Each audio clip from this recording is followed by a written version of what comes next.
Good evening, San Francisco Democrats. How's everyone doing today? Well, thank you very much for being here tonight. My name is David Campos. I'm the chair of the San Francisco Democratic Party, and I'm proud to say that I'm a proud San Francisco Democrat. We have all the candidates that are agreed to participate in the forum. I see London Breed here. When we set up the meeting, the debate back in February, we found a time that every candidate confirmed they could be here. And that was today, March 8th. We were informed a couple of days ago that President Breed would not be able to stay here for the whole forum. And so, we would ask once again if you would reconsider. We have a chair for you. We would love to hear from you. Wouldn't we like to hear from every candidate?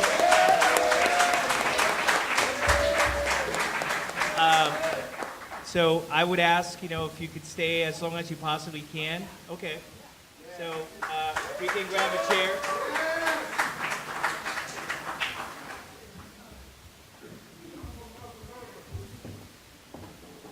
And I would ask the candidates, stay for the whole thing. It's the San Francisco Democratic Party. There are 250,000 San Francisco Democrats that want to hear from all of you. I think the San Francisco Democratic Party, when it comes to this endorsement, is as important an endorsement. Maybe you guys can scoot over a little bit.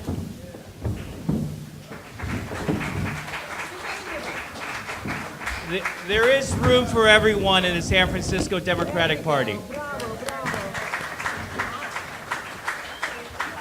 So, again, the San Francisco Democratic Party, I believe, as a San Francisco Democrat, that, and I'll be honest, I think that at times the Democratic Party has not been as relevant as it needs to be.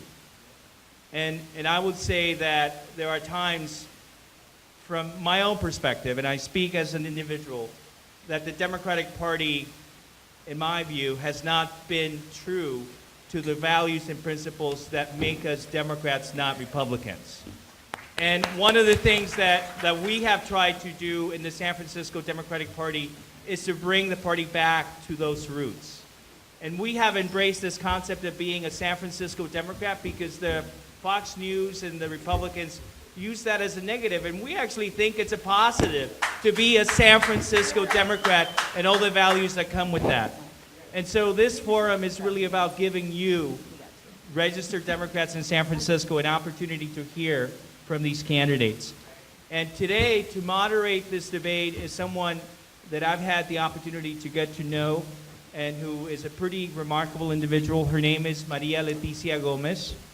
Maria Leticia was born in Rosario, Argentina. She grew up in Mexico City and in Washington, D.C. She earned a double degree in French literature and sociology. That's an interesting combination, by the way. From the University of Maryland, and a master's degree in sociology from George Washington University. For her master's thesis, Maria Leticia lived among the Zapatistas in the rainforest in Chiapas, in Mexico, where she discovered her passion for journalism. And if you are a Spanish-speaking person in the Bay Area, for more than 10 years, she has been the anchor person for the local news program for Univision. She has been the person that anyone who is a Spanish speaker in the entire 9-county Bay Area turns to for the news. And I think that if you speak to anyone who speaks Spanish, they can tell you that they trust her. They don't trust anyone more than they do Maria Leticia. So I'm really honored that she has agreed for her city where she lives to be the moderator today. So if you can please join me in welcoming Maria Leticia. But before I do that, I do have a question for all the mayoral candidates. One of the things that we see in this mayoral debate at this campaign is that there is a lot of tension and a lot of division. But I'm hoping that one thing that we all can agree upon is the need to turn back the clock and to make sure that we take back the Congress away from the Republican Party. So we are working as a San Francisco Democratic Party on a effort to turn the Congressional District 10 from a Republican district into a Democratic district. And we will be going in the next month or so to that district to campaign as San Francisco Democrats. Can I count on each one of your campaigns to send us some volunteers so that when we go into that district in the next few weeks, we can have that all of the Democratic mayoral candidates are united behind that effort? Yes. Okay, thank you. So with that, please welcome Maria Leticia Gomez.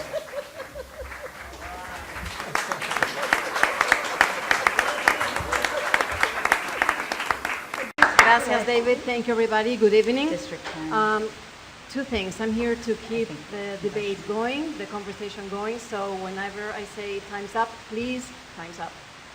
Another thing, English is my second language. So if I say anything you don't understand, feel free to ask me, and I will ask the question again, second time in Spanish. All right, we have the candidates in alphabetical order tonight. Angela Alioro, London Breed, Michelle Bravo, Jane Kim, Mark Leno, and Amy Farah Wise.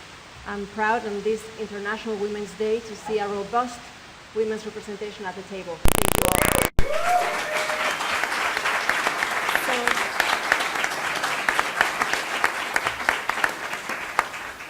So, let's have 2 minutes each for a brief introduction remark, and we will just go from my left to my right. We're going to start then with Jane Kim. 2 minutes. Thank you, and good evening. My name is Jane Kim, and I have the honor of serving the City and County on the Board of Supervisors representing District 6, and I've also served on our Board of Education. And prior to serving in office, I worked as a community organizer for 6 years at Chinatown Community Development Center, and also as an attorney at Lawyers Committee for Civil Rights.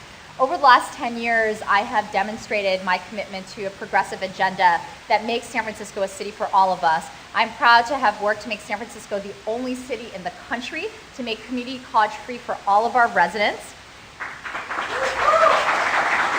I am proud to have fought and negotiated more affordable and middle-income housing than any city legislator in the last 7 years. And I'm also proud to have been the author of the legislation to raise our minimum wage to $15 an hour, and also to fight for strong tenant protections for all of our residents. As mayor, I'm committed to continuing this work. We need to more greatly invest in our public institutions and infrastructure that can help regrow our middle class here in San Francisco and support our working class. We also need to make sure that we are investing in city services again. We need to make sure our streets are cleaner, that we're addressing mental health and substance abuse on our streets, and that we are also to improve the quality of life so that this can continue to be a sanctuary city that we are all incredibly proud of. I'm asking for your support this upcoming June in this mayor's race based on my track record over the last 10 years in fighting for our city, whether it is in housing or in education, or in other services that our city greatly needs. I'm also proud to have done a number of work around increasing mental health services for our most vulnerable residents on our street, opening a 24-hour medical respite shelter in the south of Market this past December, which is staffed by nurses, clinicians, and psychologists, so that we can help our sickest residents on our streets get to a place where they can get the services and resources that they need. Thank you very much, and my website is janekim.org. Mark Leno.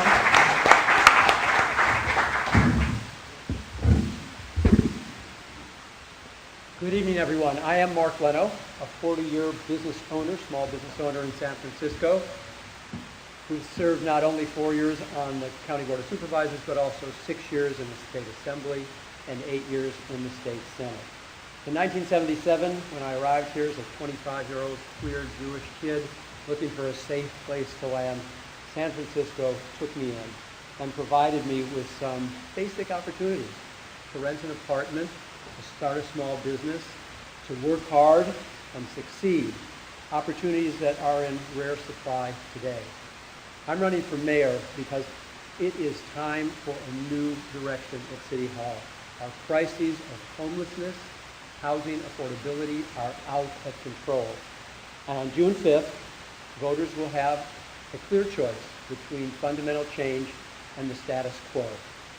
We need a mayor who will think big, think differently, think regionally, reject cynicism, and demand results. Results like I accomplished when I was in Sacramento, raising California's minimum wage to $15 an hour, the only legislator to amend the Ellis Act to protect 12,000 of our most vulnerable housed who are in SROs now exempted from the Ellis Act.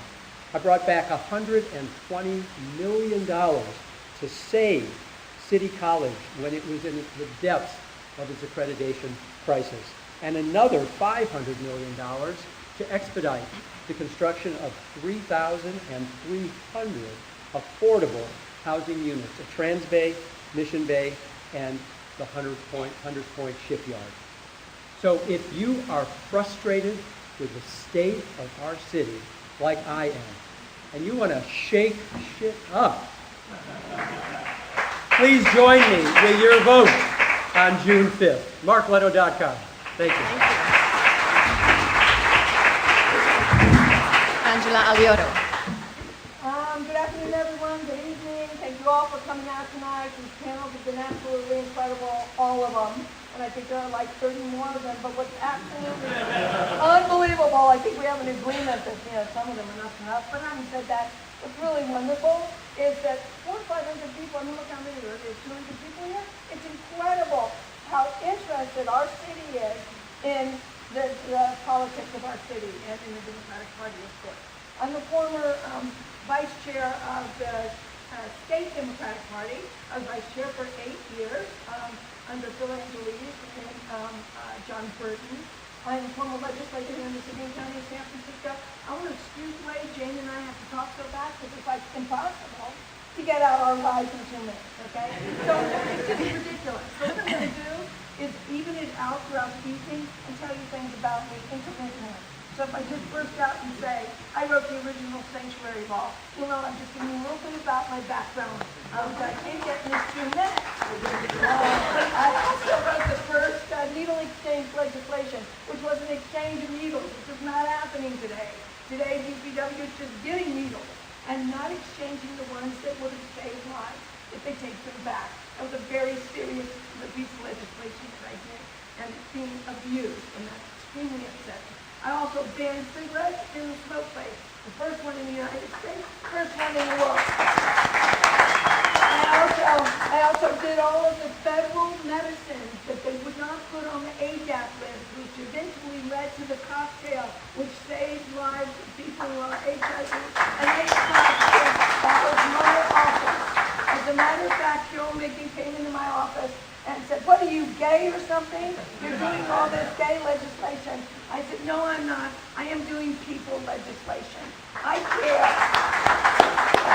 My whole life has been about caring, and everything I've done. I've been the mother of 4 grandmas. 2 minutes, won the largest civil rights verdict trial in the nation. I'm a civil rights lawyer. Thank you. Amy Farah Weiss. Give it 2 minutes. It's so important that we're coming together to select the next mayor of San Francisco, because the next mayor of San Francisco will be making a lot of decisions and leading the city in stabilizing our systems and our neighborhoods and our neighbors in crisis, and also developing a long-term plan so that we can aim ourselves towards becoming truly an epicenter of equity, or if we choose the wrong person, it might actually widen that gap more. And in terms of choosing the next person, let's understand that there's another election in 2019, in November. And that's why I have developed something that I'm calling the Mayor's Outcomes Tracker that has 12 categories and 40 measurable outcomes, because this next year is really a trial run for the following 4 years and potentially 8 years. And so we need measurable outcomes. It's not just about saying we're going to shake things up, you're going to feel different when I'm mayor. We need measurable strategic initiatives that we can put in play starting in June 2018. One of those things that we need to all unite on in this room and in this city is to ensure, speaking of stabilization, that stable housing and stable rent are needs for our workforce, for our tenants, for our families. Are you with me on that? And what does that mean? It means that we're going to work together to get Costa-Hawkins repeal on the ballot for November, and we're going to focus on making that a priority as a city to make sure that that passes. I'm going to actually ask someone to come up and take this and put it around the room and just bring it back up when it's done. How many people in this room support Costa-Hawkins repeal? Raise your hand. Everybody here on the panel? So far, this is something that we can unite as a group of candidates on. Who you elect as your mayor matters. In 2011, we had a chance to go in one direction. We went in the other. If John Avalos had been mayor, we would have had a public bank. We would have had a totally different situation with Airbnb and TNCs. So let's choose wisely. Good evening, everybody. My name is London Breed. I was born and raised in San Francisco in the Western Addition community. After graduating from college, I returned home to my community where sadly there was a lot of hopelessness, a lot of gentrification, a lot of despair. I've worked my entire career on changing and saving lives in the community before I was even on the Board of Supervisors. I ran for the Board of Supervisors because I felt that there weren't enough people in leadership positions making good decisions for the people that I grew up with.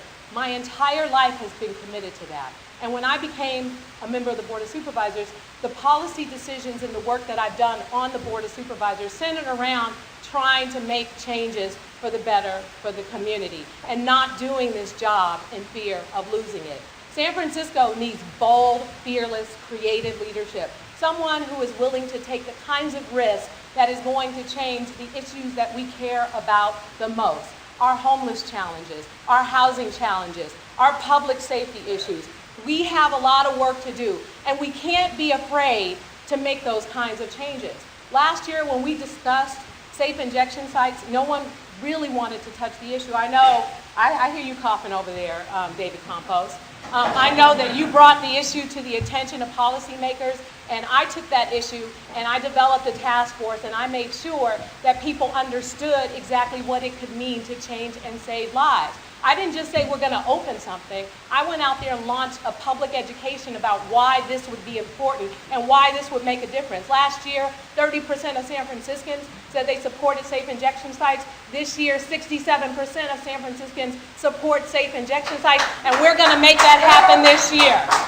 And the point that I'm making is we can't be afraid of the hard conversations. We can't be afraid to put together the right solutions that are going to help us get to where we want to get. We can talk about how we want to see a different city, but the only way we're going to make that happen is if we work together to accomplish that goal, and we have a bold and fearless leader to do it. Thank you.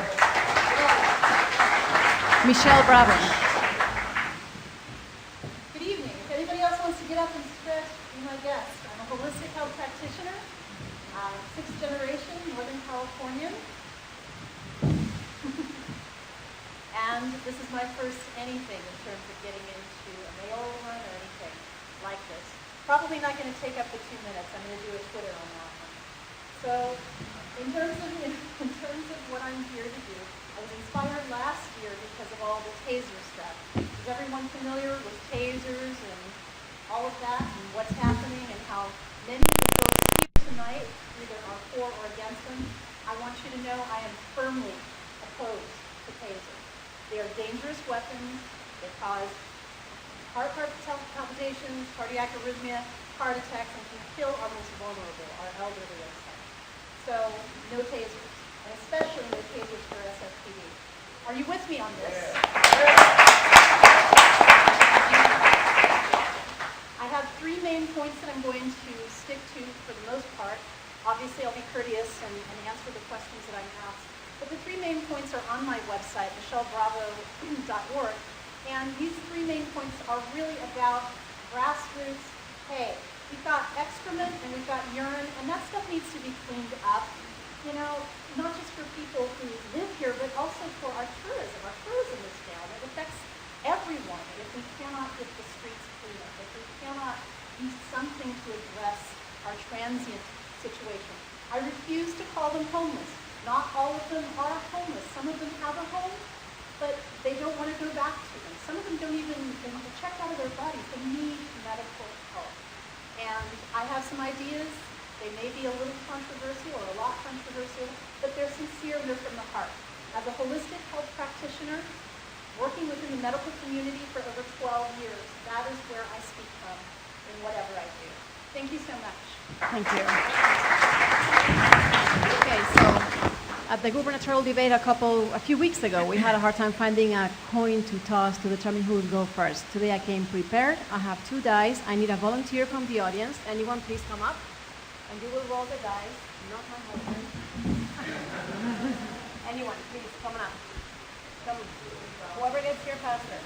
So we are on a time limit. So choose one of the two.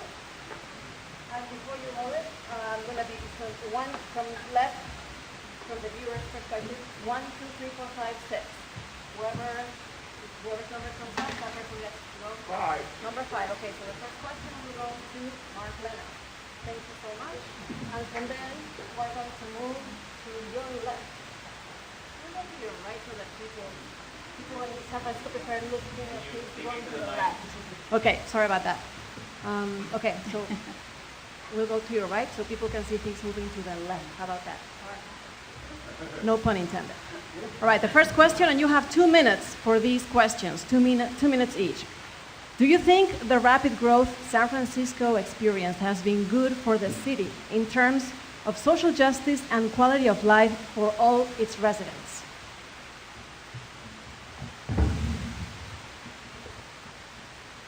So the figures are fairly staggering, over 100,000 new San Franciscans in the past 20 years, with another projected 100,000 in the next 20 years. And this has caused great success for some, as we brought in a lot of new industry, created a lot of new industry, and also with a shadow side. So many hundreds of thousands of people have been displaced over the same time period. So the question is a mixed one, clearly depending upon whether you've benefited or not. The real question is, how do we manage this change? How can we afford the opportunity for oftentimes young people to come into the city and strike their own gold and make a life for themselves, and at the same time protect those who are here and protect the character and the quality of our neighborhoods. So we have very complex and hopefully community-engaged planning processes.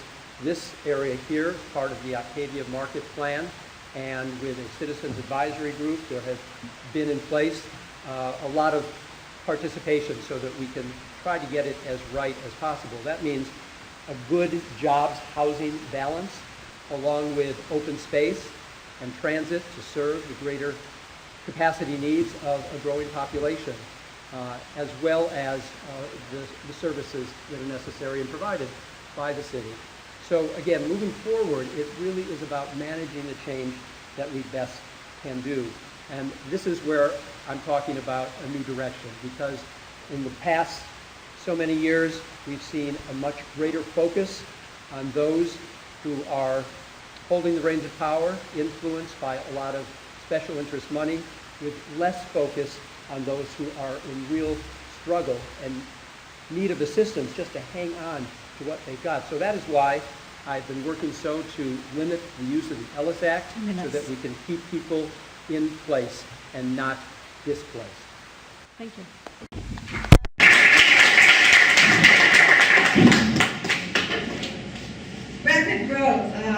Rapid growth that has happened in the last 5 to 6 years without any planning.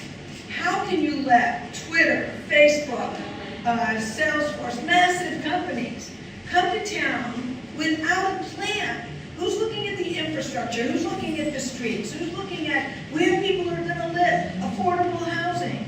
I was born and raised in San Francisco. My father and my grandmother were born and raised in San Francisco. I would like my children and my grandchildren to be able to live in San Francisco. It isn't easy. So when large companies come to town, you have to have a master plan. You have to have a city plan. And that extends to all of the infrastructure that you need in order to accommodate what that inflow is going to do. Let me give you Uber for an example. Uber, Lyft, Chariot. I know everybody loves it. I get booed on this one once in a while, but 60,000 cars have come to town. 60 to 70,000 cars. They're coming into the city and county of San Francisco to do business, right? I have a little law firm, civil rights law firm. I pay a business tax. Why doesn't Lyft, Uber, and Chariot pay a business tax?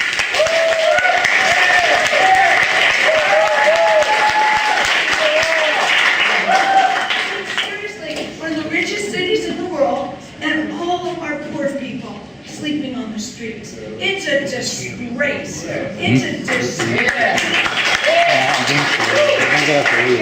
Poor living on our streets. I'll be shooting for For the 8 years before it got dropped. But we need to take care of for the the poor Democratic and the sick in our so that when families you think you before we're can taking make care it, of the Ubers, the Lyfts, and the tell them to Chariots make who it get a fair. free ride. For the side of the Democratic, I am This is taking- actually one of Got those you. low-income tenants who've been displaced twice since 2012. And I hung on, because there were times when it felt like the city wanted to spit me out. But I said, no way, I've grown roots here, and this is my city. And so I fought to stay here. I'm so happy to be able to be here today, running for mayor of San Francisco to help lead it into this direction of an epicenter of equity. So how many people were in the Bay Area in the late 90s during the first tech displacement boom 1.0?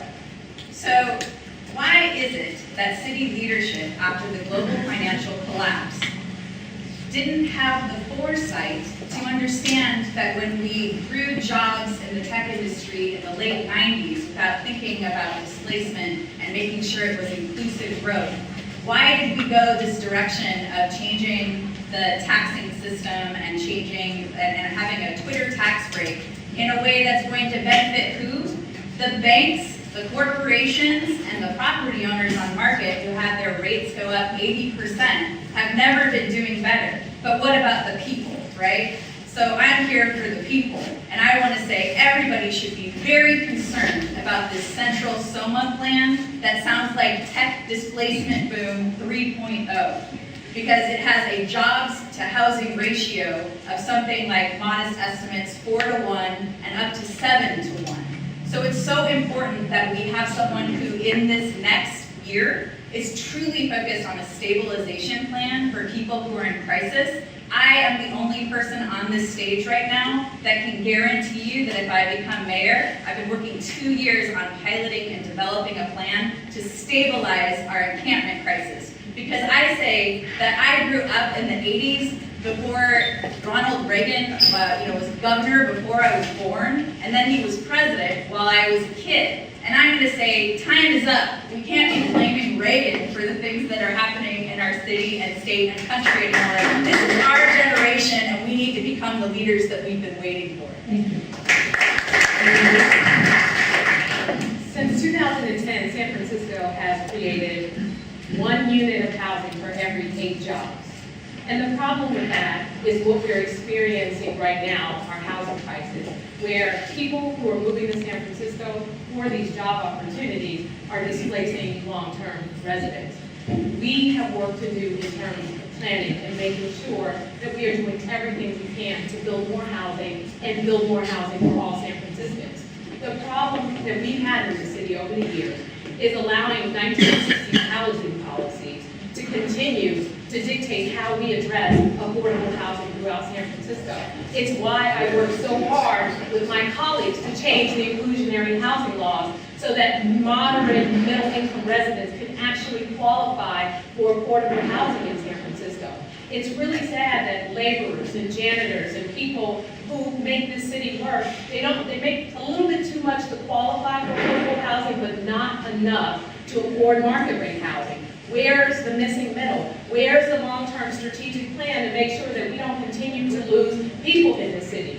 And I have watched it happen in my neighborhood. I have watched as folks who I grew up with were moved out of San Francisco. I have watched as, still now it's happening in our city, and everyone wants to point the blame at one particular individual. We're all in this together. We need the kind of leader that's not going to point the finger, but is going to roll up their sleeves and work together to try and address this issue so that we see results and not just hear complaints. I'm your person for that.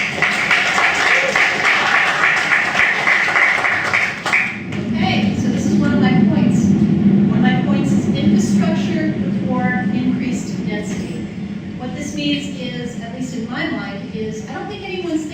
the next big earthquake? Who was here for the '89 earthquake? Raise your hand. Yeah. Interesting. Nobody's really thinking about that. We're just thinking new housing, let's bring them in, let's put build. San Francisco right now has no requirements for where first responders live. So if they live over in in San Rafael, or if they live over in Oakland or whatever, and something happens to the bridge, remember the Bay Bridge and had a little problem, they won't be able to get to us, people who live here. That's a problem, don't you think?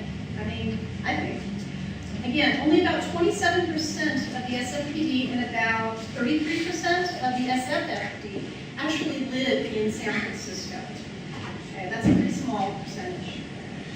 Salary estimates for teachers, public school teachers, about 65,000. A year, they can't really afford to live here. So we need to do something. I'm a veteran of the United States Marine Corps. My husband and I, as it says on my video on my website, michellebravo.org, we were able to purchase our home in District 10 with my veterans benefits. I would like to see something similar for teachers, for police, for fire department. We need these folks here who, they're so important to our community, and most of them don't even live here. So they get disconnected, and this is why they want things like tasers, okay? That's what I see. Who is with me on that? Because back in Antioch or some of these smaller towns, they use these things. San Francisco values are only known, typically, when you live in San Francisco. If these folks can't afford to live here, of course they're going to be for things that are in their communities that they're living. Makes sense to me.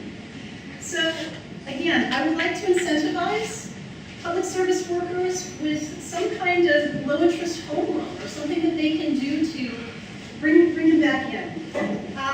Thank you. Sorry. Thank you.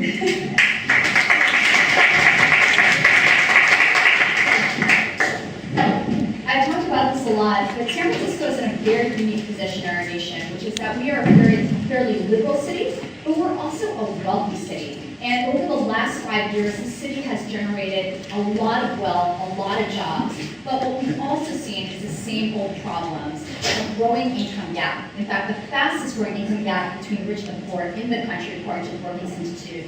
And the same problem of stagnating wages. There's a number of things that I think San Francisco can be, and one is we can be a beacon for the rest of the nation and buck the trend that we've seen in the last 40 years, where government has decided to divest from the very institutions that have allowed this country at one point to grow a middle class and support a working class. We used to be in the business of building housing. This federal government used to actually have a larger budget from HUD than the budget for Department of Defense. And HUD built over close to 6,000 units of publicly subsidized housing just here in the city and county of San Francisco between 1940 and 1980. And yes, I will blame Reagan, but I've also blamed Bush and Clinton, who then cut HUD's budget by 50% between 1980 and 2002. And since 1980, the government has only built 1,000 units of publicly subsidized housing. And what happened across the country? Homelessness as a national urban phenomenon grew as HUD funding got cut. We here in San Francisco, with this growing wealth, can ask our employers that are doing very well here in San Francisco to give back a little bit of their value and their profits back to the infrastructure that can help support our working middle class again. In 2016, I did exactly that with Proposition W, ultra-luxury real estate transfer tax that made San Francisco the only city in the country to make community college free again for all of our residents. And we know that the average job available for a city college graduate is $11,000 more than for the same individual with a high school diploma. So not only do we need to build more affordable housing, which I have been a leader of on the Board of Supervisors, we also need to invest in the social infrastructure and institutions that help support our working middle class. I have an initiative on the ballot this upcoming June to make childcare and early childhood education affordable for every family in San Francisco. And I'm doing that to grow our social compact with our residents and be an example for the country.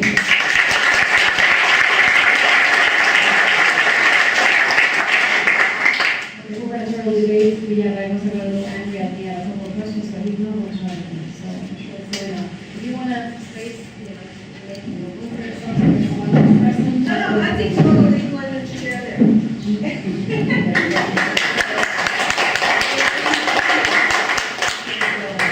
So now, the next question, Angela, we will have an answer. You will have an answer.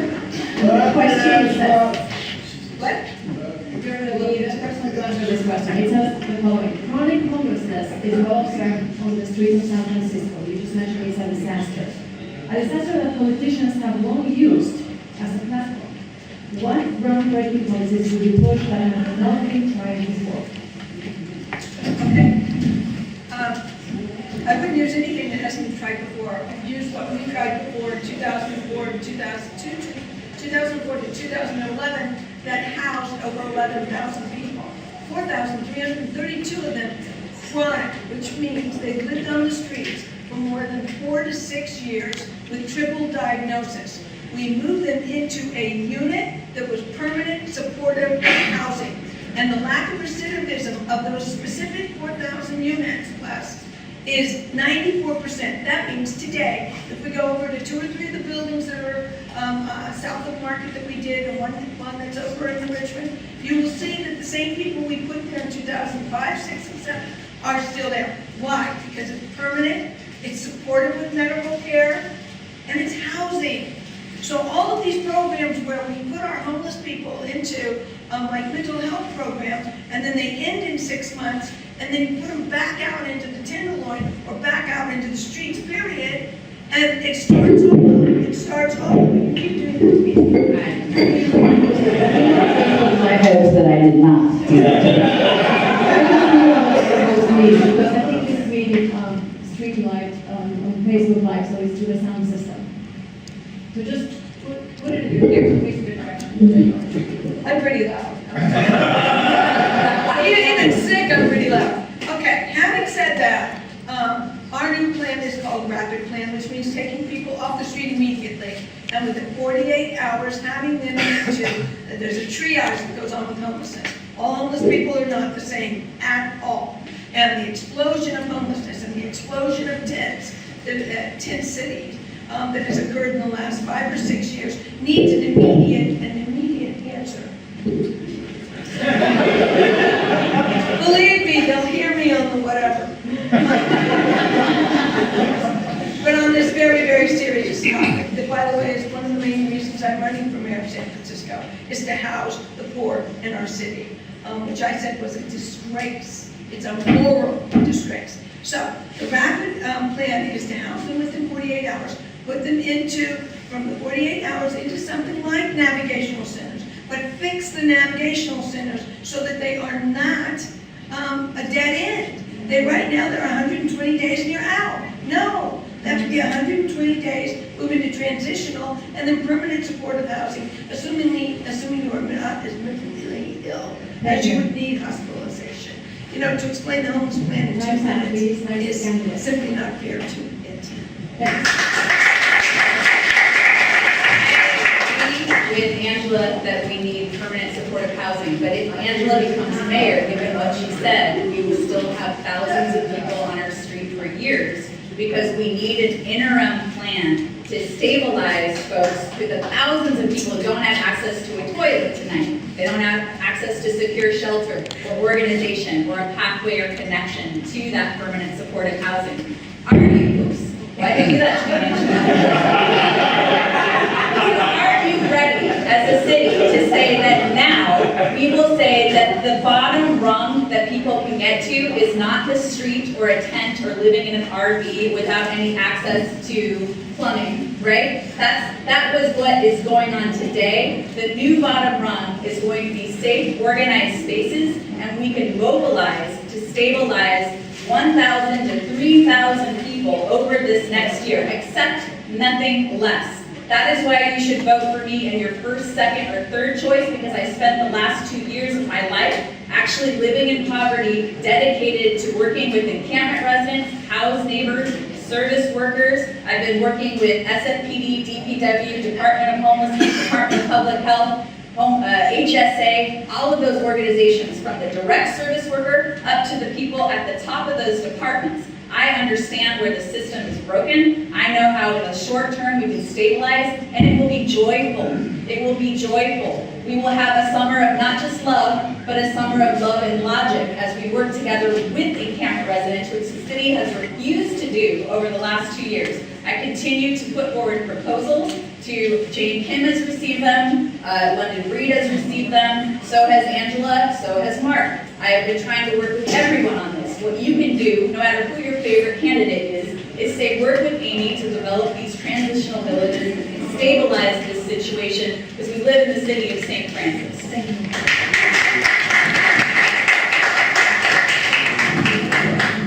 So I actually agree with Amy in that we do need to come up with a plan that is going to allow the folks who are intense and who don't feel or truly don't have, feel that they don't have a place to go, or truly don't have a place to go. My husband and I live in District 10, and what we can see, there's a lot of open space out there. So people with tents, maybe, potentially, it's one of those 54 city-owned properties. I don't know. I don't know which properties those are. Nobody's really talked about them. But apparently, the city of San Francisco owns 54 parcels of land throughout the city. Why could we not set those up like a KOA campground? Who remembers KOA campground? Something like that for these folks, because they're already in tents. Put some outhouses or something out there, and, Fort Johns, and basically make sure that they've got some access. We've got that traveling truck. What's the name of that truck? Pit stop, things like that. To help them. And for our chronically mentally ill transients, I have a different idea. I propose a holistic health, mental health institution built here in San Francisco. And why holistic? Because I'm a holistic health practitioner. We can put something together that looks absolutely nothing. This is 2018. It will look absolutely nothing like the 1960s. Nothing like that. If we work together as a community, get input. Transparency for better community is what I'm about. So I would want to hear from every single one of you, what would that look like to have some kind of institute? If you don't like institution, institute. Some kind of holistic mental health and wellness institute for these chronically mentally ill people who are coming after people with hatchets, who are throwing coffee in the face of clients of mine, who are hurting, employees of dentists, some of my neighbors, breaking their hands because they want to steal backpacks. These are desperate people. They need help. Thank you.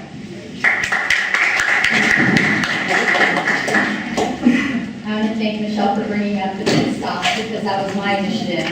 We launched that in the Tenderloin as a response to our constituents who said that there are a high number of human feces on our streets. And after we initiated the first 3 pit stops in the Tenderloin, we saw a 60% reduction in steam cleaning requests in that neighborhood, and we saved 2,200 gallons of water a month during the drought. And we absolutely expand this program citywide. And in 2016, I asked the mayor to expand our pit stop program so that every single neighborhood has a pit stop. Everyone should have a dignified place to go, and no one should have to step over someone else's poo when they're walking to work and to school. We also need to expand our shower system.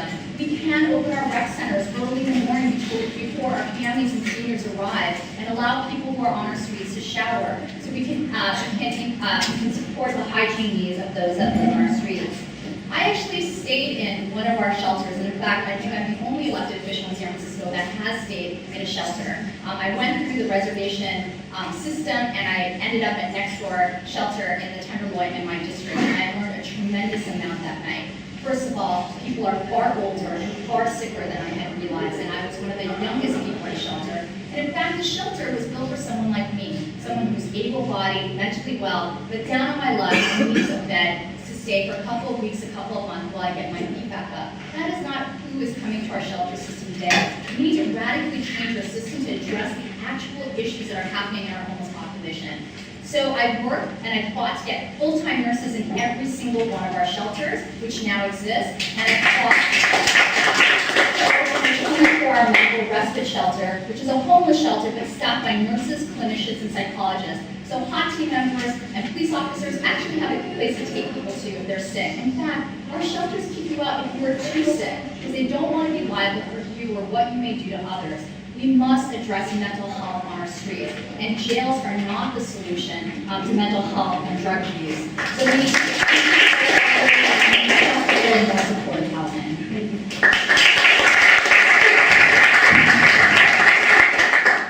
The one question I hear everywhere I go is, how did it get so bad? How did San Francisco let this situation get so out of control? We have upwards of 3,500 people on our street unsheltered every night.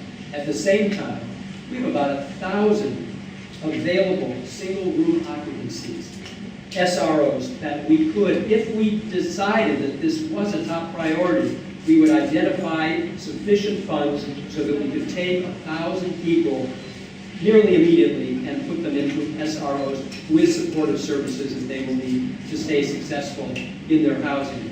And we have got to stop recycling those who are dealing with mental health and addiction issues through our criminal justice system. And the way to do that is through a mental health justice center where we can assess and diagnose and treat folks who are dealing with mental health issues and addiction issues. And then, rather than cycle them back to the street without a treatment and without any caseworkers, so they come back into our criminal justice system, as they come out of the mental health justice center, we would be able to make use of $100 million that I was able to access in Sacramento for the specific purpose of building permanent supportive housing for those with mental health issues. And that would create about 400 new units for that population alone. We've got about 1,000 people on the waiting list every night who want to get off the streets and into a shelter system. So if it's a priority, let's do it. And let's stop making excuses, and let's stop kicking the can down the road. This is not working for anybody. For those who are on the street and suffering, and for those of us who are lucky to have a home, it's not working for us, it's not working for our small business owners, and we can do that.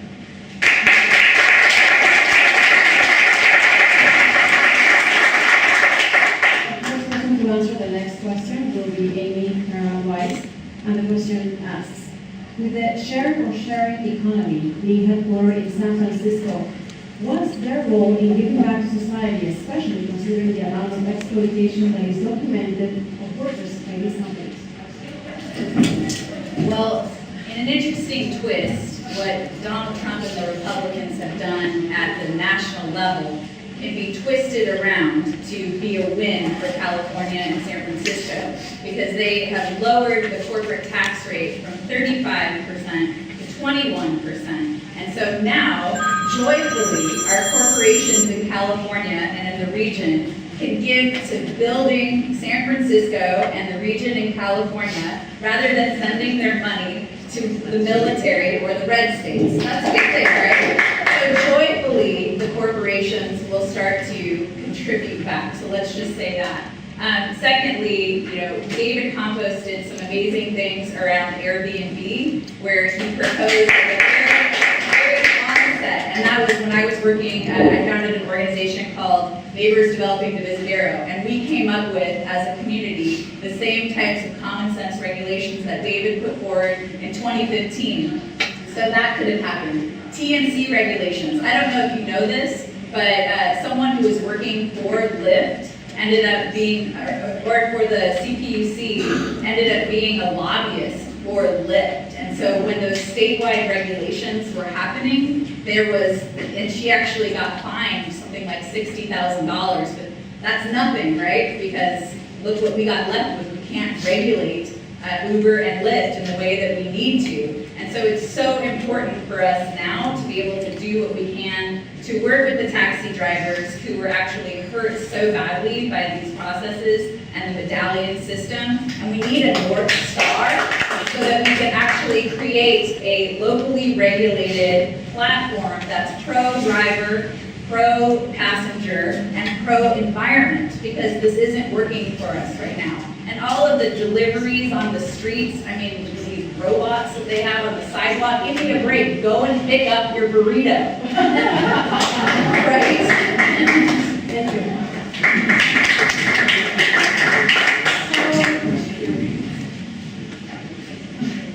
So with regard to the sharing economy, I'm going to just go straight to the jugular.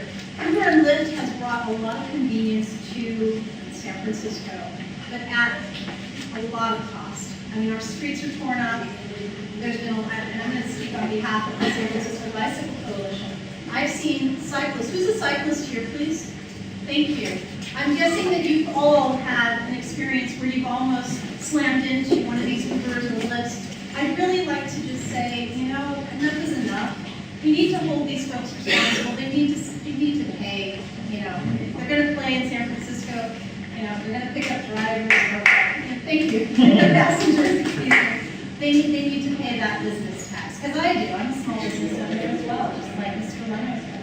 So, you know, I think it's time to hold them responsible. I think maybe, you know, make them like the taxi. If they had a $250,000 taxi medallion, boy, they might kind of go away.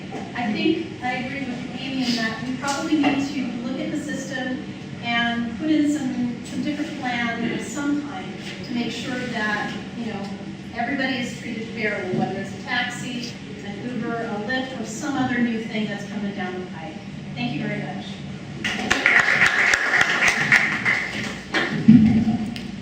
First of all, I think San Francisco needs to lead the way in being a model employer here in San Francisco and push our private employers who are creating jobs in San Francisco to be model employers as well. We need to move Silicon Valley away from W-9s and independent contractors into W-2s. They should hire their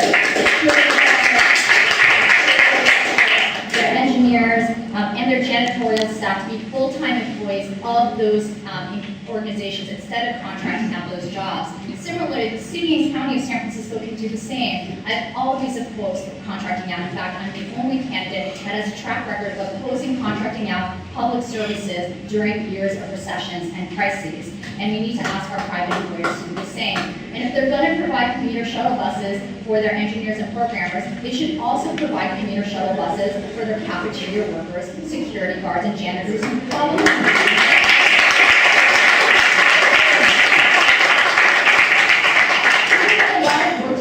with our emerging technology, and we know that many of these apps and technology are all things that we use that have eased our lives. We also have to make sure that we ensure the benefits of these programs and also regulate the negative consequences. So whether it's been Airbnb or ride-hailing, I have stood strong on making sure that we have strong regulations on these companies. I strongly have advocated for since day one in 2014 with Supervisor David Campos on a hard cap on the number of nights for short-term rentals and extending the hotel tax to those that provide commercial use and tourist use in their residential rooms. We have tried to regulate ride-hailing companies. And by the way, I use these ride-hailing companies. I know they fulfill a need, but we should be paying the drivers real wages with real benefits, and we should be capping the number of these vehicles on our road so they're not contributing more to congestion. I'm supporting a proposal that Supervisor Peskin has put forward. It is a gig economy gross receipts tax on ride-hailing companies to ask them to pay their fair share of their profits to invest in transportation and other infrastructure that they use to benefit and profit from our streets. And we can continue to work with these companies. Thank you.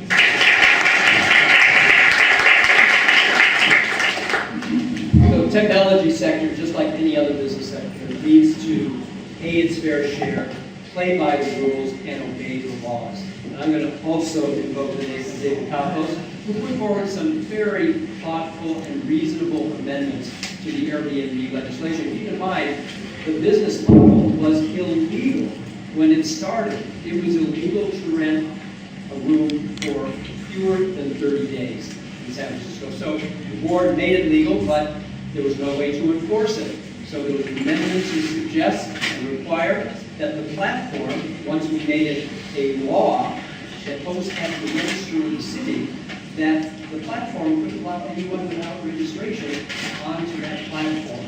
They resisted and said they were not the police. There was no way otherwise to enforce our laws. Now, they capitally sued the city. They came into compliance finally. The same with the collection of the taxes. And so, play by the rules, obey the law, we'll all get along a lot better. Additionally, there's a piece of legislation that passed in New York City called the Gig Economy Bill of Rights. And I think we should do something similar here in San Francisco. So those who are in the gig economy can make sure that they get paid within a certain amount of time. If they don't get paid, they have recourse and private right action to get into court so that they can get paid. Additionally, paying fair share. As Amy mentioned, this tax break that came out of this tax dam that came out of Washington, D.C., cutting the corporate rate from 35% to 21%. We should be able to recapture some of that benefit of San Francisco. And one way to do that is to increase the gross receipts tax on corporations that are making more than $25 million. It would bring in hundreds of millions of dollars that would just be the money they would otherwise have paid in that taxes.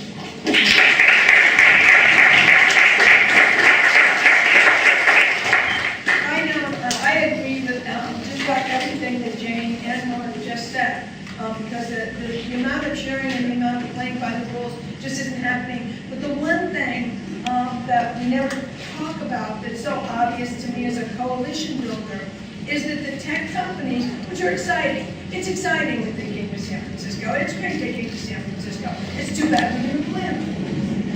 And it's really too bad we didn't plan for it, especially in the housing area. But what doesn't exist is the tech companies don't talk to the communities and don't talk to the government.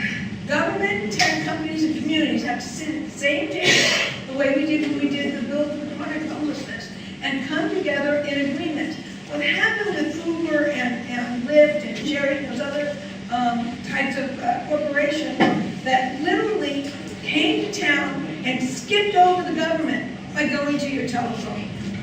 They literally skip over governmental rules because they're on your telephone. And so we have to be aggressive with them and make them sit down at the table and ask them to give back to what we, the people of San Francisco, believe they need to give back to, not to what they want to give back to, which is very nice. A lot of them are very big in giving, and we appreciate that, especially the hospitals. But having said that, they need to understand what our need is. They are in a totally different bubble. City Hall's in a different bubble, and you go out into the communities, and they're in a different bubble, and they're all asking for housing, clean streets, helping the homeless get off the streets, and to lower the crime rate. So we need to get these three groups together and create a strong coalition where they understand what to give to, what we need, and how it works for the betterment of all of San Francisco. Thank you. To answer the next question, it will be Michelle Bravo, and the question asks, when we discuss policies and vulnerable communities that the federal administration has targeted, what does that mean to you, and what do you do to further protect these communities? So as a sanctuary city, San Francisco has always felt to me like a very safe place, not just for illegal immigrants, but for everyone.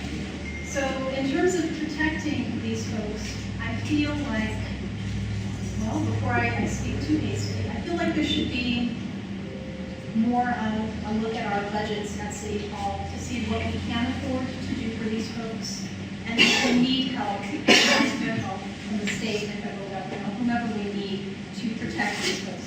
I don't think our problem is with illegal immigrants.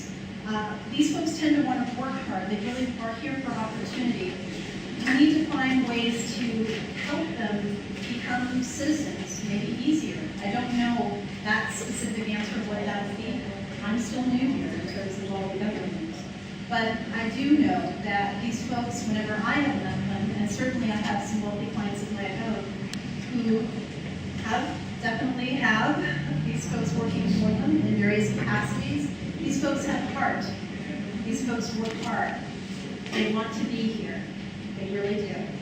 And they're not here to hurt anyone, in my opinion. We had that rare instance with this other gentleman who did the hate sign. I think it was a lot of political posturing that was going on, and there was a lot of misunderstanding. And I feel that was also a rare piece that happened in our city. Going forward, in terms of illegal immigration, I think it's important they have a safe place to be, because again, they do want to be here. So let's find a way to keep them here, but let's also find a way to keep them legally. Thank you.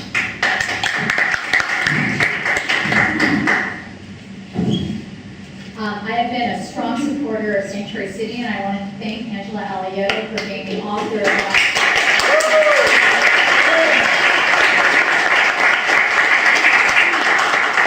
In order to make sure that Sanctuary City is a true policy, we need to invest in resources to make sure that our immigrant community has the resources that they need here in San Francisco, whether it is right to counsel, immigrant organizations that can provide culturally competent and language accessible services, and also make sure that we have a hotline available for immigrants who are currently living in fear.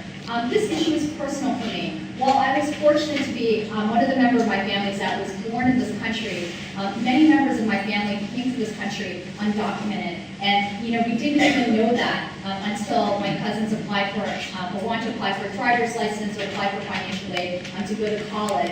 And so I understand how important it is for us to make sure that we are supporting our immigrant communities who are contributing to our economic activity and are part of the fabric of the city. But we can't just fight for Sanctuary City. We need to make sure that we're an affordable city. For Sanctuary City to actually mean something, it's great to have the most progressive policies and services in the country, but if people can't afford to live in San Francisco, they're not going to be able to benefit from the great progressive policies that we're passing here in San Francisco. So we need to preserve rent-controlled housing. We need to continue our small site acquisition to take rent-controlled buildings off the speculative market, and we need to build more affordable and middle-income housing so that people who want to be in San Francisco as a sanctuary city can afford to be here. Finally, as we talk about criminal activity, you need to address it not just of undocumented and immigrants, but of all of our citizens. Any of our policies that address criminal justice and public safety should be one that addresses everybody. We need stronger gun control laws in this country. Violence on our streets. I want to apologize. I still have a job as a supervisor, and I have an HOA meeting in the Tenderloin that I must attend that we committed to back in December at 8 p.m. I tried to stay as long as I could, but I do hope that folks will continue to look at my track record, and that will be the one that I will continue as mayor of San Francisco. Thank you very much.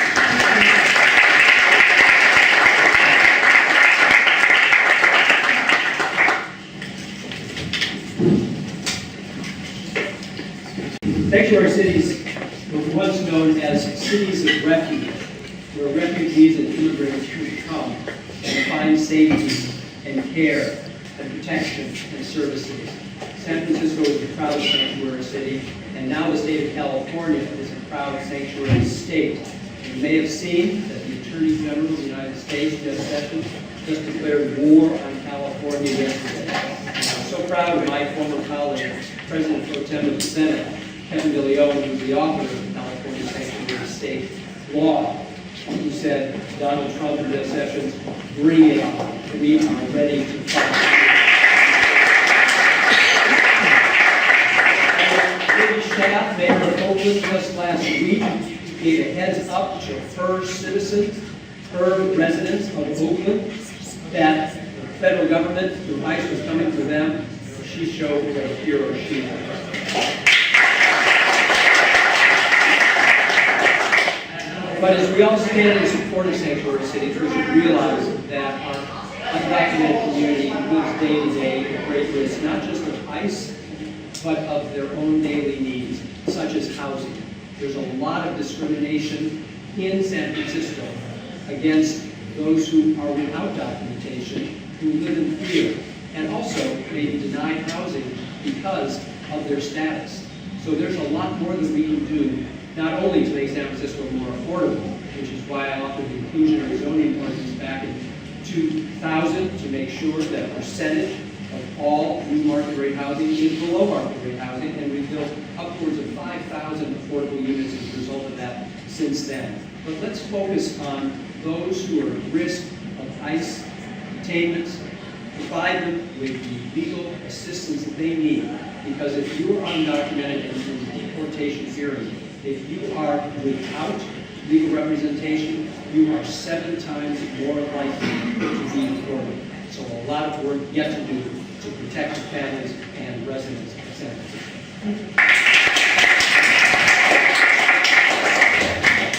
So make no mistake, people are being deported every day right here in our own job. It isn't like because we're a sanctuary city, people are not being taken away. That just is not what's happening. When I wrote the sanctuary law in 1990, it started in '89.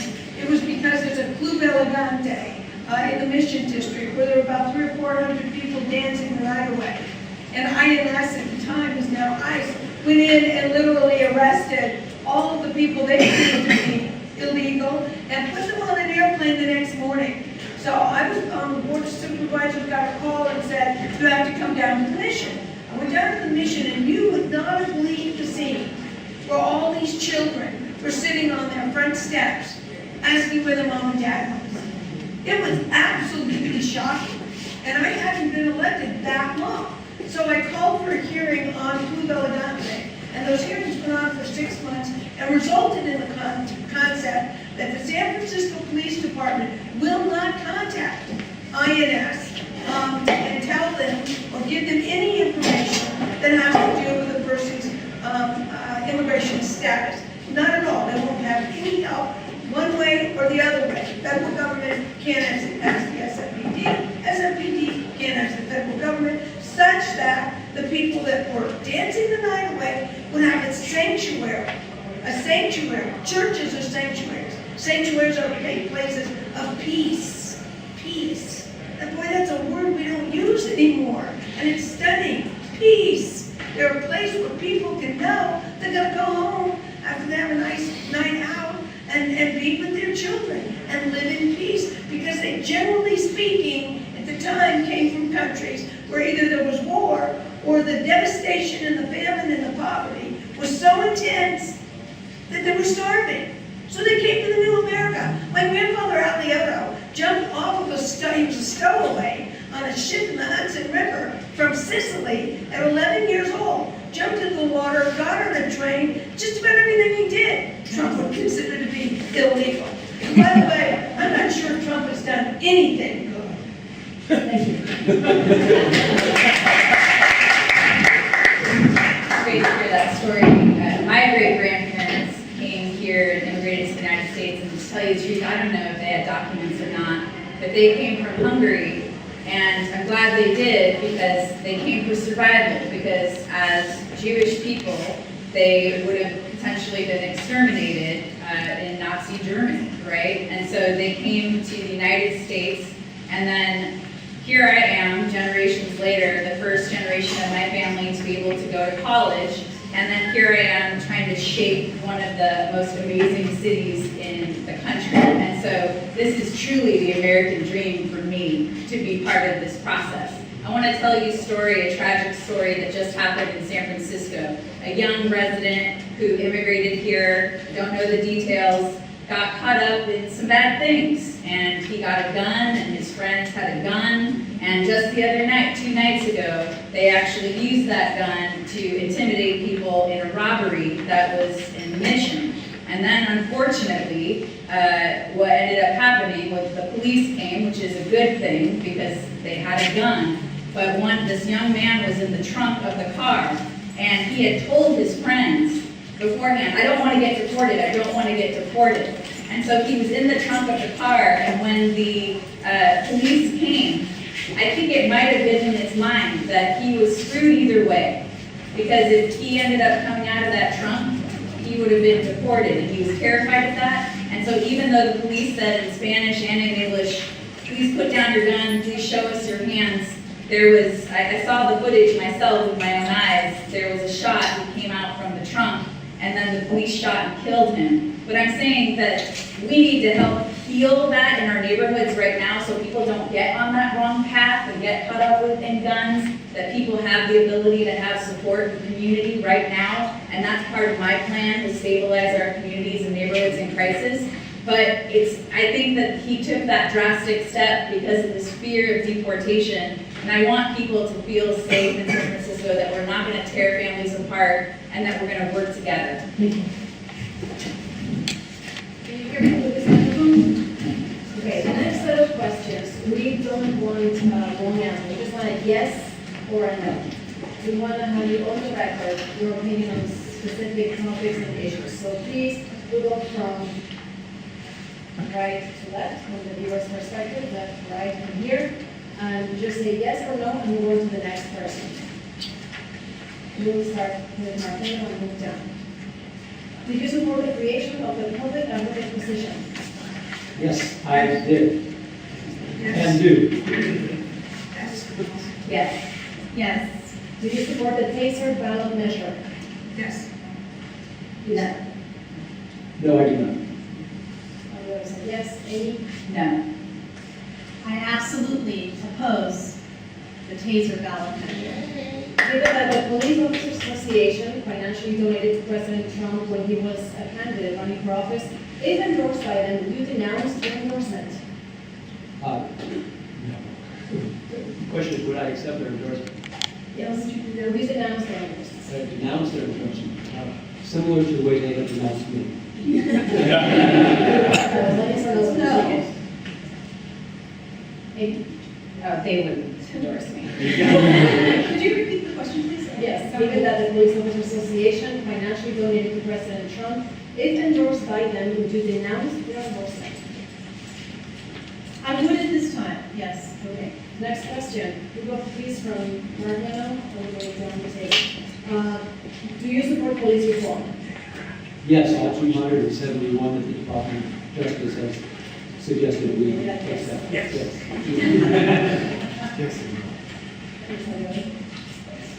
Yes. I do accept the tasers. Do you support the Twitter tax break? Did I? No, they didn't have to do that. It's a package. No. No. No. It's commonly referred to as the Manhattanization of San Francisco. Do you support Senate Bill 827 as it is currently written? No. Absolutely not. Did you support the anti-speculation tax? Yes. Yes. Yes. Yes. Do you support the equal distribution of navigation centers for homeless in every supervisory district? Without a doubt. Could you say that again? Do you support equal distribution of navigation centers for homeless in every supervisorial district?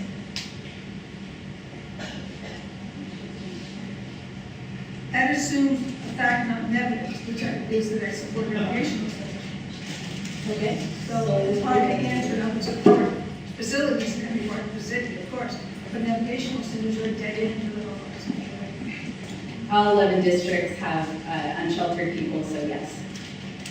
At this time, this is what we have, so yes. Will you commit to labor peace and fair organizing? Yes. Anyone that says no to that should be run out of town. Yes. Well, Richie Greenberg might. Okay. Do you believe the mayor should have full appointment authority of the SFMCA board of directors? Yes.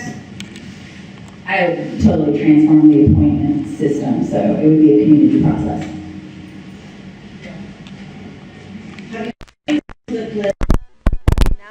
Renounce, and reject independent expenditures. Given that I wrote it, yes. Yes. I didn't sign it, but I'm new to this game, so I would say yes. And last one, would you accept the endorsement of Ron Conway? That's not an endorsement I have to worry about. Yes or no? No, Madison, I don't, you have to know him to accept his endorsement. I've met him once. Yes or no? No, would I accept, I'm a Democrat, and I'm a little worried about some of these questions being so final. I'm a Democrat, okay? I don't know what Ron Conway is. As I said, I don't know him. But we all know what he has done for different candidates, so we would like just a yes or no answer. For the record, you won't be An endorsement of Ron Conway. millions, in other words. Again, I'm At a at price. millions and billions, like our city budget. No, I probably wouldn't, but I want to say, that's not democratic. We'll leave it at yes, no. I would accept a lunch date with Ron Conway, and I want to remind you that Francis of Assisi went to speak with the Sultan of Egypt to actually repair and try to stop the Crusades and created one of the first interfaith movements in the world. And so I think that if we can do that, I can talk with Ron Conway and maybe excite him about making San Francisco an epicenter of equity. Call me, Ron. I agree. I'd love to meet him. Next mayoral forum, let's invite him, shall we? I think so. Okay, so now we're going to, my whole plan with having 6 candidates and rolling the dice for fairness went out the door a while back. So we're going to have Mark Leno answer first this time. It's a short answer, just 1 minute. We're going to time it again. So this is 1 minute each. And the question says, what do you think about the Airbnb legislation? What was your position on the campus amendments to limit the number of days that a property could be rented? I was in full support of Supervisor Campos's very thoughtful and effective amendments, which would have put limits on the number of days that a host could rent, specifically if that host was absent, and as well require that Airbnb collect the transient occupancy tax that all of us pay when we stay in a San Francisco hotel, only fair, and then additionally that the platform only allow those hosts who are registered to be on that platform. It was very thoughtful legislation, Supervisor, and we thank you for it. Thank you. I agree with everything that Mark has said and with the thoughtful legislation of Supervisor Campbell, because it's really very important not to be taking up the units that otherwise would be available and affordable to San Franciscans who want to live here, actually live here as opposed to visit. And yeah, in 2015, with Neighbors Developing Divisadero, we supported David Campos's thoughtful legislation. And since London isn't here, I'll just let you know that she actually didn't support it and voted against it. In 2015, Jane Kim supported it. I pay a lot of attention to these things, so I can know these answers. And then we have to know that after that passed, but London did support in 2016 the re-proposed amendments that Campos and Peskin put forward. So that's good. It took a year, but she came around. And then Airbnb actually had the audacity to sue our city, and they kept 4,000 units off of the market, the rental market, by having them be short-term rentals. And so that isn't a good neighbor to me, Airbnb. You're gonna have to do a lot to make it up to me. Thank you. So I did support David Campos's, thank you, bill. And, you know, this man is a heart in San Francisco, and a heart that I sorely miss having around. And I hope you come back soon, sir, and get back and get involved again very soon.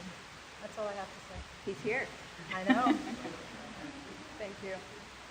And the last question says, and Ms. Alioto will have the first answer. Today is International Women's Day. With the national spotlight on the Me Too movement, what policies would you push against sexual harassment and sexual assault? What would I put? What policies? Well, I'm a discrimination trial lawyer, and I have been fighting this for the last 20 years in the courtrooms throughout all of America. Is this our last opportunity to speak? No. Okay. It's just the last question, and you have closing remarks. I want to make sure. So I've been fighting this all over the United States of America, and the Me Too movement doesn't surprise me at all. What surprises me about it is how limited it is, in the sense that if every woman were to speak up, I think we'd have 80% of the women out there speaking up. It is not an easy thing to say. I have clients come in, and they don't want to tell me, and I pull it out of them, and I find out exactly what happened to them, and we end up with a verdict from the jury, because it's a very understood thing by juries, but it isn't an easy thing to stand up and say. It's not easy at all to stand up and say, I'm black and they've been discriminating against me. That's very tough. To stand up and say, I'm a woman, and the guy touches my fanny all the time, or the guy pushes me up against the wall. Or that people don't, in the workplace, want other people to know that kind of stuff. So all of the women that stand up, all of the women that stand up that I've met in my law firm and everywhere else in this nation, have a lot of guts to do what they do, but it's the only way we're going to end it for our daughters and our granddaughters. Thank And you. by the way, I don't think there should be a woman's day. I think it's all time. It's a woman. Thank you. I think the 1 minute answer or 2 minutes? 1 minute.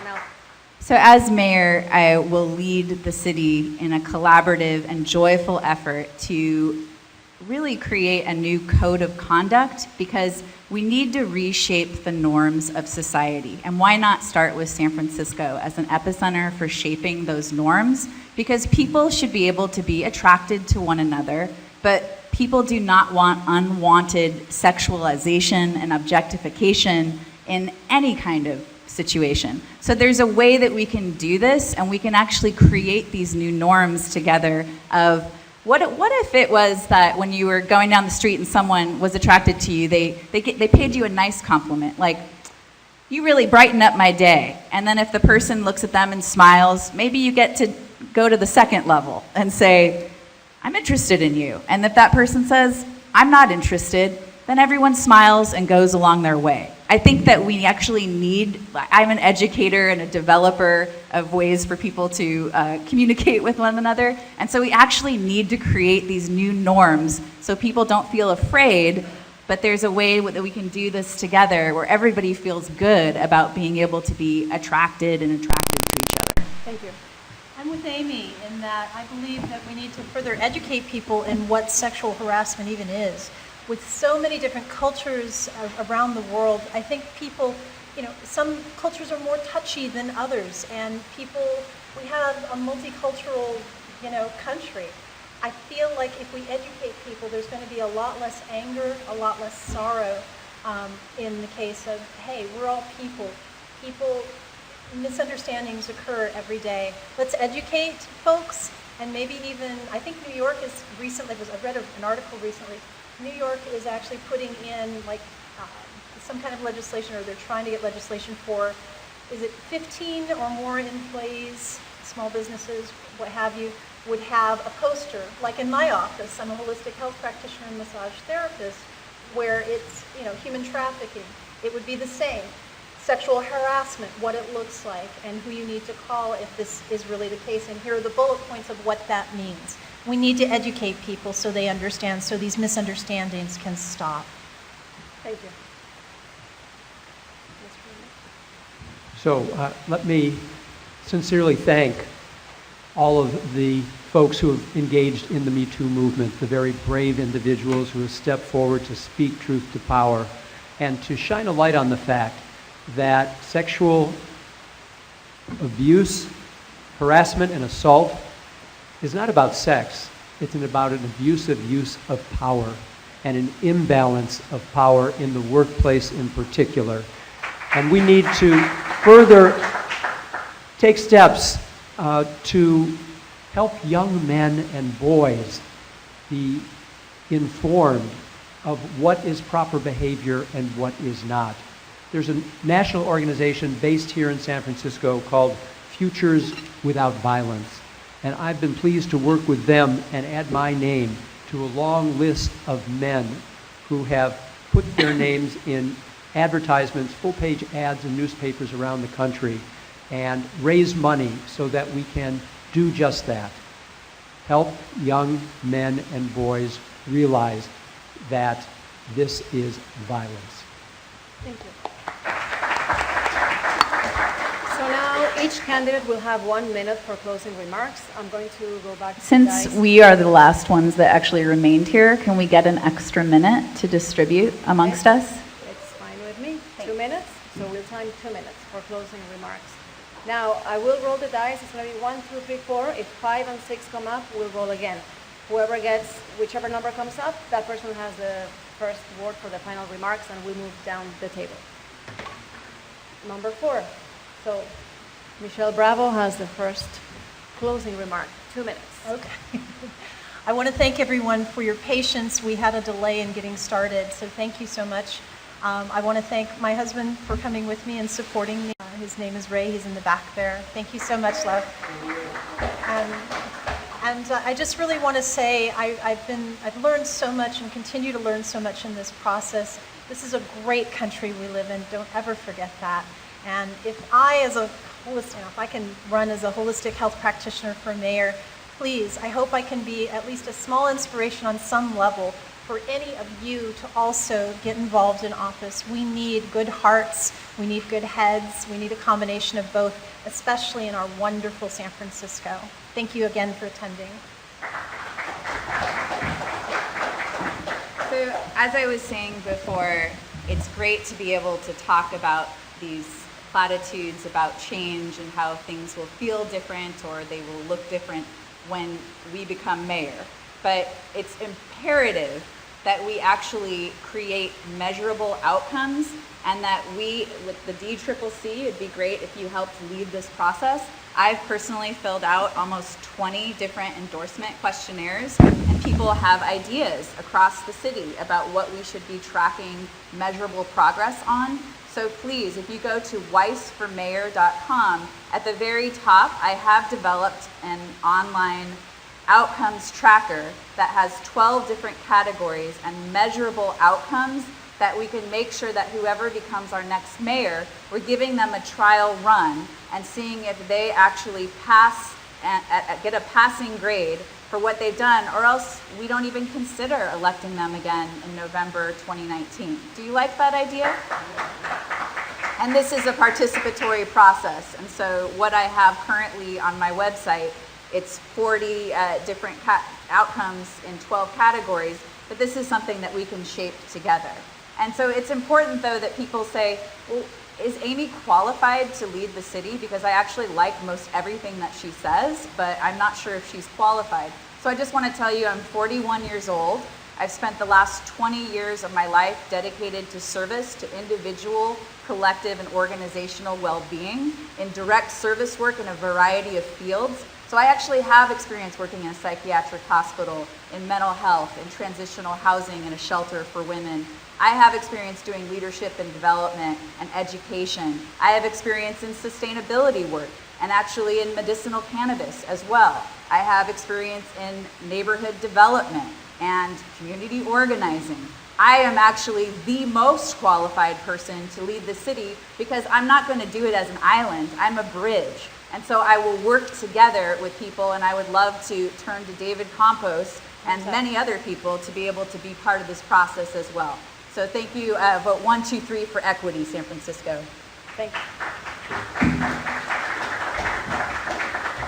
I wanted to go back for a second in this 2 seconds on the police reform, where I said yes. You know, I'm not going to say yes to 261 reform. I haven't read each and every one of them. I come from a background. My father was Mayor Joseph Arrieta. When Dad was mayor, we had the SLA, we had the Zebra, we had Hattie Hearst Kidnap, we had St. Hugh, we had the candy farmers who blew up our house, we had the San Quentin 7, we had the candy farmers who blew up our cars. I came from 8 years of some serious terrorism in my front yard, okay? The San Francisco police officers at the time were people we loved, cherished, trusted, who guarded us and took care of us. So I am and always have been a pro-police officer person. But let me just say, when there are bad apples, I sue them. When there are bad apples and the department doesn't get rid of them, the department needs to get rid of them. Okay? You don't stand by people that do something wrong. But the majority of our police officers really are there to protect and to preserve and to save people. At least that's how I feel, coming from someone of a serious terrorist background. When I see an officer, I don't get scared. Of course, if I'm speeding, I do. But other than that, you know, if I'm speeding, I'll yell at the officer, you know, and I'll defend myself. But my point is, I don't want to say yes to 261 reforms that I personally haven't read. I have read the 14 that they did adopt, but I don't want to undo that because it would bother me to say yes to something as a trial lawyer that I don't know by heart. I'm a very thorough person. So again, by the way, I wrote the medicinal marijuana law. Yeah, that's great. I wrote it the year after my husband died of cancer and my 4 children, and I sat by the side of his bed and watched him insane because UCSF took that medicinal marijuana away from him, and he could no longer come to the dinner table. So I went about the business of writing that legislation, taking the criticism, taking the heat, and now having it be something that actually gives people who are dying in pain Time's up. a feeling of living a good life. Thank I want you. all San Franciscans to live a good life. Just as a point of clarification, the earlier question was, do you support police reform, not a specific document, We correct? actually, yes, Okay. we actually discussed that when we're coming up with the questions. We mentioned that would be difficult to say yes or no to. We are aware of that. Thanks for the clarification. Mr. Leno, you have your closing remarks, 2 minutes. When the rich and powerful voices have greater access to the policymakers at City Hall than you, their needs are addressed rather than yours. And that's why I'm so adamant that we make sure that unregulated and unlimited contributions are kept out of influencing the outcome of this mayor's race. When I talk about shaking things up at City Hall, I mean a lot of different things, but I also want to get to the nuts and bolts of how business is done at City Hall. For example, commissioners who sit on a variety of commissions who make decisions that impact our lives on a regular basis are done as a result of political patronage rather than through representation of your neighbors and you. We've got a problem. And so I would have a committee put together representing all the neighborhoods of San Francisco to make recommendations to me as mayor as to who should sit on these commissions and get rid of the political patronage. And by the way, people with expertise in the field that they're going to be working in on those commissions. You know, for the past 30 years, both as an activist and as an office holder of public servant, I have stood up for those without a voice. Whether we're talking about foster children or prisoners in solitary confinement, those tenants who are at risk of eviction, or those who are at risk of discrimination in housing, employment, and public accommodation. And as mayor, I will continue to stand up for those without a voice. And I will stand up to Donald Trump and his hateful agenda against immigrants and refugees and women and our ethnic communities, Jews and Muslims, and the LGBT community. I ask for your support. Join me if you're looking for a new direction at City Hall. Thank you for being here. So, with that, I want to thank the San Francisco Democratic Party for organizing this debate, the LGBTQ Center of San Francisco for hosting, the candidates for staying and participating on tonight's forum, of course you, the voters, for coming out tonight. And if you want to live in a democracy, vote. Gracias, buenas noches. Here's David Campos. Thank you, everyone. If we can give a big round of applause to all the candidates that participated in the forum. Thank you so much.